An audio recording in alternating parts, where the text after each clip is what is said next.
Welcome to the Grow My Cleaning Company podcast with your host, Mike Campion. If you are passionate about the cleaning industry, you are in the right place. Love what you hear? Spread the word and tell the cleaning world this is the place to be.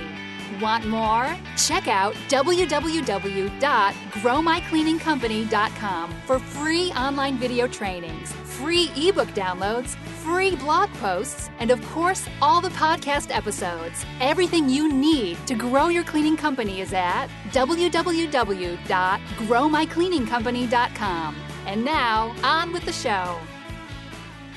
Welcome to the Grow My Cleaning Company podcast, where we coach owners of cleaning companies on anything and everything you need to build your cleaning company. If that's you and you're committed to growing, go to www.growmycleaningcompany.com and get everything you need to have the cleaning company you've always wanted. If you want to be a guest on the show, or if you got some feedback for us, you can email our producer, Natalie, at growmycleaningcompany.com, or give us a call, 480-648-5149. You can apply to be on the show or just give us a shout out. That said, today we are chatting with my new best friend, Emmanuel Gonzales from Duval Commercial Cleaning. Duval serves the Jacksonville, Florida area with commercial cleaning. No website yet, but he is in the Grow My Cleaning Company Facebook group. So if you want to reach out to him, that's where you can do it. Emmanuel, welcome and say hello to Cleaning Nation.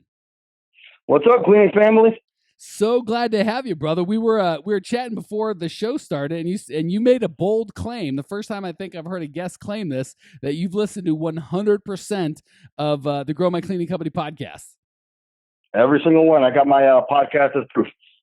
So the real question is, are you going to be super like that guy and go back and listen to your own podcast that you already did? Or are you going to be like, oh no, I was the guest, I don't need to do that? Oh no, everyone's going to know about this. So I'm definitely going to listen to it again. That gives me an idea. We need to do a deal where we like have a casting call and get like Grow My Cleaning Company trivia, and everyone that thinks they know the best answers, like a newlywed game. Like someone asks a question and I'll write down my secret answer. Everybody guesses what it's going to be, and then we'll like see how it works. That'd be awesome. I'm going to talk to Natalie. We'll have to put that together for like our 100th episode or so. We'll do something ridiculous like that and have some fun. All right. Well, cool. So glad to have somebody that knows so much. Jokingly, I was like, well, crap, if you listen to all the episodes, I'm just going to let you talk and I'll take a nap and, maybe have a Coke or something. So tell us a little bit about you, man. What stage are you in? What drew you to the cleaning business? Where are you at? What's shaking? All right. Well, me and my buddy, we're looking for ideas of how we're going to make a little bit extra money on our regular incomes that we have. And he actually got a part-time job at night cleaning. And after a while, that kind of fell through. But, I kind of want to take off with it. And, hey, maybe we could work something out and start our own, cleaning business. And that was about 4 or 5 months ago. And, man, all I've been doing is research. And, we've been taking it real slow, putting a little bit of money here and there. And this week we should be getting our website going. So, we've been taking it real slow. Okay. Why so slow? I just want to make sure I got everything, right when I start. I don't have to go back and try to fix stuff. Once you get to a certain point, it sucks having to go all the way back and, correct issues from when you started. Well, good. Let me bust that bubble for you, make your life easy. I can promise you it will. I mean, certainly, without being arrogant, if you've listened to every episode of the Grow My Cleaning Company podcast, you're better off than 99.99% of the people that are already in business. And it's never going to be perfect, right? You don't want to start as a total mess and have to go back and fix a bunch of stuff. But I promise you, business is just a mess and messy sometimes. So it's never going to be perfect. My first and foremost encouragement would be to jump in. Let's get you an account and let's start making some mistakes. That's the way to do it. Fail faster, my friend. I hear you. All right. That said, so are you right now at a place where you have 0 accounts? You're like brand new? I got nobody. All right, perfect. Well, let's fix that, man. What's shaking? How can I help you today? Like I said, I listen to a lot of your podcasts, so I've already heard all the advertisement and all that stuff. I'm thinking about how to like contracts. What should I have in a contract? Should it be specific to that customer, or should it be like a broad contract for everyone? I'm not sure what it should entail. Okay. And I'm going to take your word that I haven't done an episode on contracts yet because I can't forget what I have and have not said.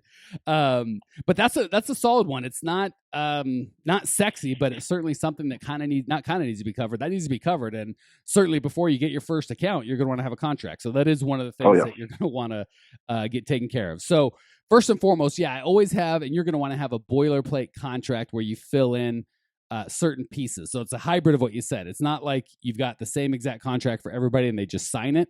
Although it's a lot closer to that than the other option, which is you create a new contract every time. You're going to have a contract that's boilerplate that's 85% probably exactly the same. And you're just going to fill in details like their name and how much they pay and the services that you're going to provide specifically. Other than that, everything else is pretty much going to be the same. So that's the quick answer, but I've never been quick-winded, so let's go a little deeper. First, let me give you a couple of resources of where you'd want to go. Since I have sold my last brick and mortar business, I don't currently have a contract I can just, put out for the world. And even if I did, that would be for Arizona, for the kind of business that I was in, blah, blah, blah, blah, blah. So let me kind of give you instead of giving you fish, let me teach you how to fish. The two resources I would go to, and I know that we've had a specific episode with, I think it was Lisa from the ISSA. That's our kind of trade. That's our big trade organization. That would be a good resource. If you're a member, I can almost guarantee you they've got at least one, maybe a couple samples for you. So that would be the first resource I'd use. The second resource, I'm always talking to my clients about, have a relationship with your vendor, the person that you buy supplies from.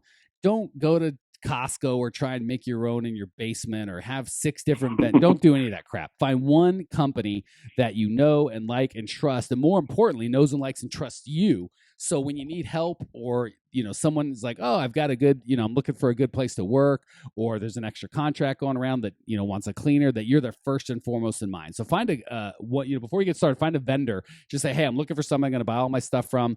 They are actually pretty smart, right? And when you are successful, you're going to buy more supplies. So they want you to be successful. So that would probably be a second place you could find, like, hey, do you know where I could get a good contract, or what do you think? So that's where I'd go to get templates if you're looking for that. You can also try hitting up Cleaning Nation, the Facebook group.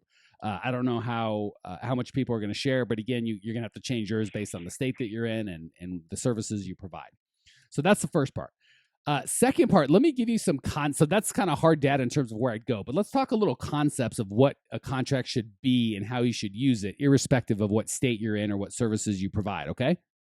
Mm-hmm. Okay. First of all, do as little legalese as possible. People get like, oh, it's got to be big and fancy and sound important, have a bunch of therefores and the aforementioned parties, and don't do that. Have it written in 5th grade language to the best of your ability, right? Obviously, I'm not a lawyer. I don't get paid to write contracts. Have your lawyer look at it. And there's a certain amount of legalese crap that you might have to have, but keep that to a bare ass minimum. You don't want few words, right? You actually want to use your contract as a sales tool. We had in my with the car dealership, we couldn't do much with it because there's so many rules associated with it. But when I had my construction company, we would put stuff in there like, we'll give you a free hug if this payment is due. And we put all sorts of cool stuff, like just being ridiculous, because contracts scare people, right? They don't like it. And they're like, I got to have my lawyer. All they do is break deals down. And the cool thing is with providing janitorial services, what are you going to sue them? Like, you clean their place and they give you money. There's not a lot of, it's not like we're splitting the atom here or doing brain surgery. There's a lot of like, or buying a house.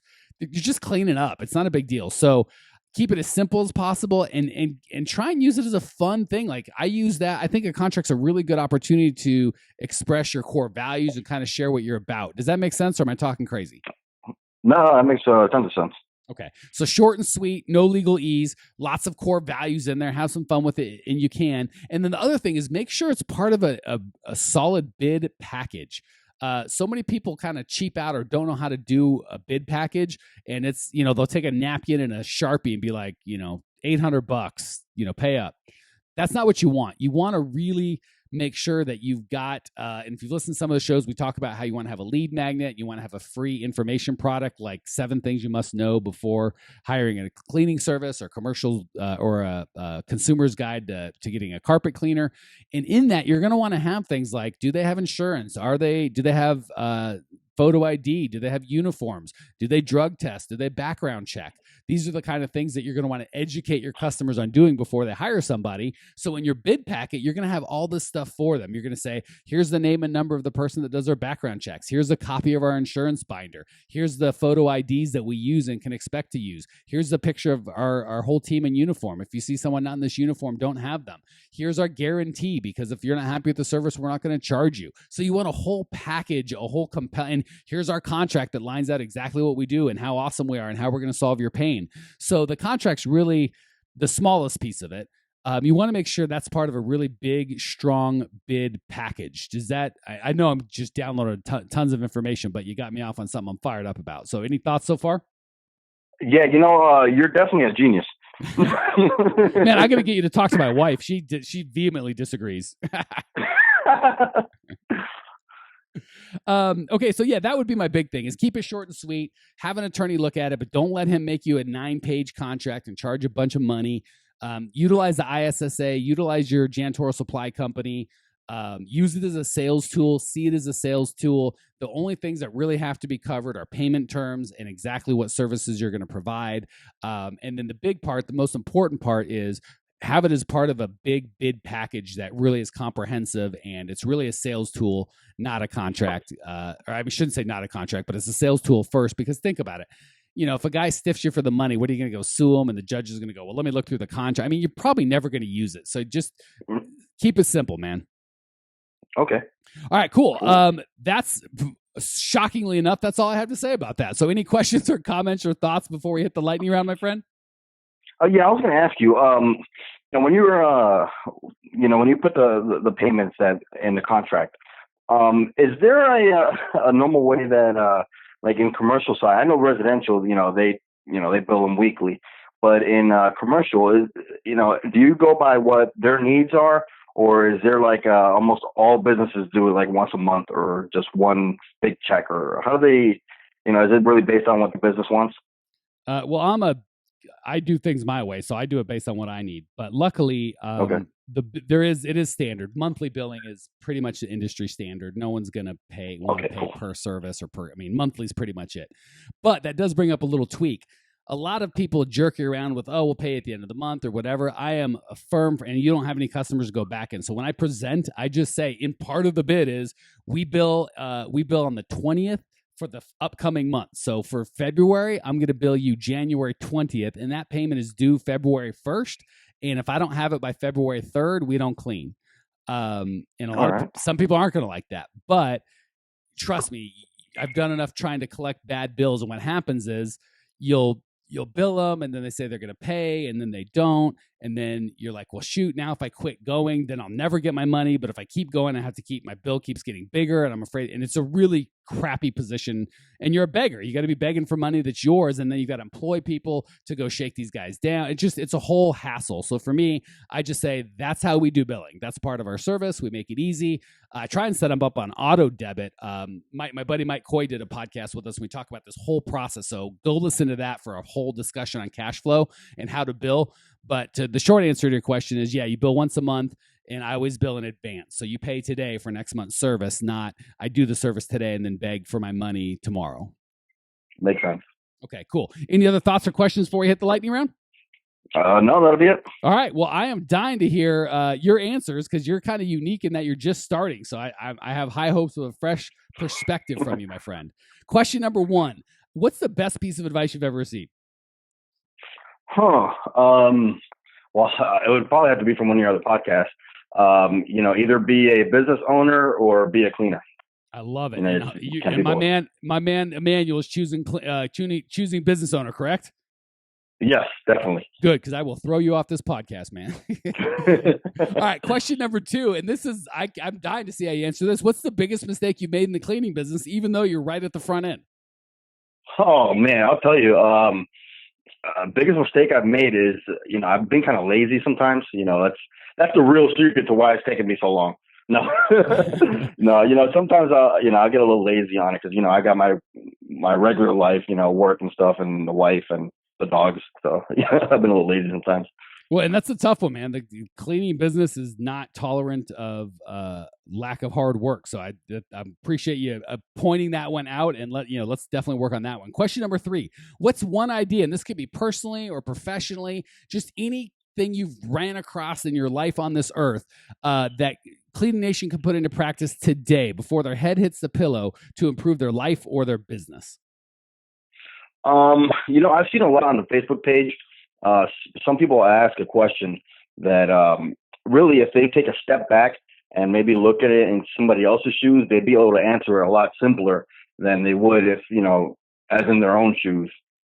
So just take a step back and look at it from different angles. All right, give me an example of that, because I think you got a good point, but I don't have it yet. So give me an example of what you're talking about.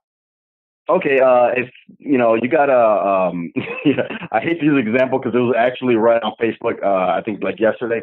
But I guess a cleaning lady, she had 2 maids that were, cleaners that were real good friends, and one was good and one was bad. And she's like, I don't want to get rid of the bad one because then the good one's gonna go. And I personally would have just got rid of the bad one. If the other one goes, she goes, and then you just get 2 more cleaners who are both good at doing their job instead of having 1 for 2. All right, and I actually saw that post, and I didn't want to get in the middle of a crap storm, so I just let it go. But I would, if I was pushed for an answer, I'd probably land about where you're at, my friend. All right, okay, cool. That's awesome, man. Thank you so much for joining us. I love that you're here early on. Thank you for sharing your passion, your desire to grow. I appreciate you. I know the Cleaning Nation appreciates you. When you want to check out Emmanuel's show notes page and get everything you need to discover to grow your cleaning company, it's all at growmycleaningcompany.com. You can leave your questions, your comments, your rude remarks. I will see you there. Congratulations! You are now 16% smarter. Still can't get enough cleaning goodness? Go to www.growmycleaningcompany.com for more of the good stuff. Ever want to be rich and famous? Owners of cleaning companies, as well as industry experts, can apply to be featured on the show by emailing our producer Natalie at support@growmycleaningcompany.com. Until then, don't miss out on all the latest cleaning industry lovin' at www.growmycleaningcompany.com. Check it out now.